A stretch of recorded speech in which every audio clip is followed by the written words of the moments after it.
Doug MPA back with another video. So guys, I'm just now catching on to this former Facebook executive who got caught stealing $4 million from the company, guys. $4 million. I think it was from 2017 to 2021, it says in the article. And the reason why I wanted to cover this story is apparently she is the executive for what? Diversity, equity, and inclusion. You know, we love that DEI on this side of YouTube. What a joke. So we're going to see what's going on in Atlanta with this woman in this article here. Before I do that, like the video, subscribe to the channel. I really appreciate it. It shows you support me and what I'm doing over here. And let's get into this. It says, okay, former Facebook executive swindles social media company out of $4 million. Georgia prosecutors say a former global executive at Facebook has pled guilty to stealing more than $4 million from the company, officials say. According to the U.S. Attorney's Office for the Northern District of Georgia, the investigation began back in January of 2017. Court documents revealed that Barbara Furlow Smiles, that hyphenated last name, is a red flag right there. You know what I always say, guys? Don't marry a woman who won't take your last name in full. If she wants to hyphenate your last name or won't take your last name, it should be a no-go. 38 of Atlanta served as lead strategist. Okay, listen to this title. Lead strategist, global head of employee resource groups and diversity engagement at Facebook Inc., known as Meta Platforms. That title, man. From about January of 2017 to September of 2021, she led diversity, equity, and inclusion programs at Facebook and was responsible for developing and executing DEI initiatives, operations, and engagement programs. And the sad part, once again, she stole $4 million in a role that is not important to the bottom line profit margin of the company. That's what makes me laugh the most. Okay. Officially, she had access to company credit cards and reportedly had authority to submit purchase requisitions and approve invoices for authorized vendors of Facebook. The attorney's office said Furlow Smiles would use Facebook to pay several individuals for goods and services never provided to the company. Those individuals then paid kickbacks to Furlow Smiles, often in cash. Old school. They've been doing this for hundreds of years, man. Typical scam. She worked in two ways. First, Furlow Smiles linked PayPal, Venmo, and Cash App accounts to her Facebook credit cards, used those accounts to pay friends, relatives, and other associates for goods and services reportedly provided to Facebook. However, these individuals did not provide goods or services to the company. Prosecutors say most of them did not know that the payments came from Facebook. To hide the charges on her Facebook credit cards, she reportedly submitted fraudulent expense reports, falsely claiming that her associates or other businesses performed work on programs and events for Facebook, such as providing swag or marketing services, which they had not done. But $4 million worth, guys. Wow. And you know, here's one thing I don't understand.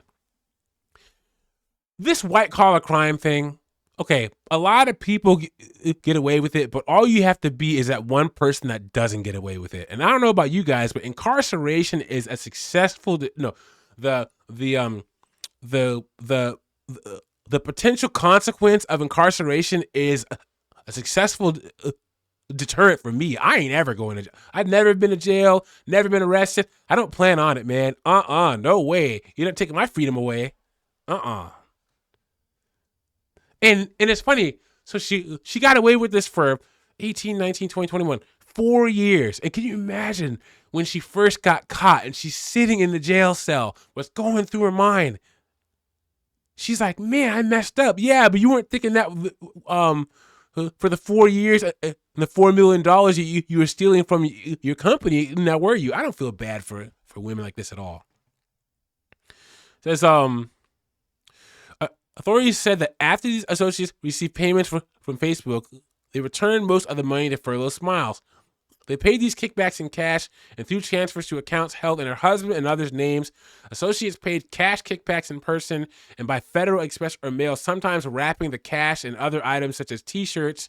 Furlow Smiles also directed associates to pay one another or others to whom she owed money.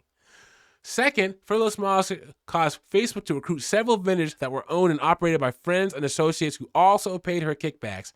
After Facebook approved contracts for these vendors, she approved purchase requisitions for these purported vendors to work for Facebook. Furlough Smiles then approved fraudulent and inflated invoices to pay the vendors. After Facebook paid the invoices, Furlough Smiles directed the vendors to return a portion of the money to her. You know what's the worst part about this?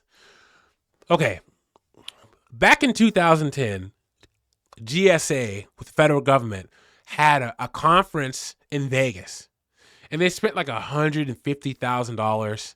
You know, they got investigated by the office of the inspector general. They went through all their emails and receipts and stuff, and just found all this fraudulent activity. People were literally writing emails about popping bottles in Vegas.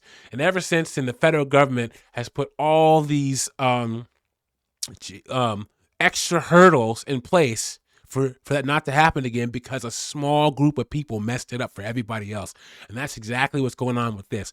They're going to put so many checks and balances when it comes to purchases and requisitions. Now, you could argue that maybe these checks and balances should have been there in the first place, or this wouldn't have happened. But still, you know, it's usually a small amount of people or the few that ruin it for the many. Officials said Furlough Smiles recruited several individuals to receive money and pay kickbacks as part of the plan. These individuals included friends, relatives, former interns from a prior job, nannies and babysitters, a hairstylist, and her university tutor. She also caused Facebook to make payments for her benefit to others who did not pay kickbacks. Furlough Smiles reportedly used Facebook to pay almost $10,000 to an artist for specialty portraits and $18,000 for to a preschool for tuition.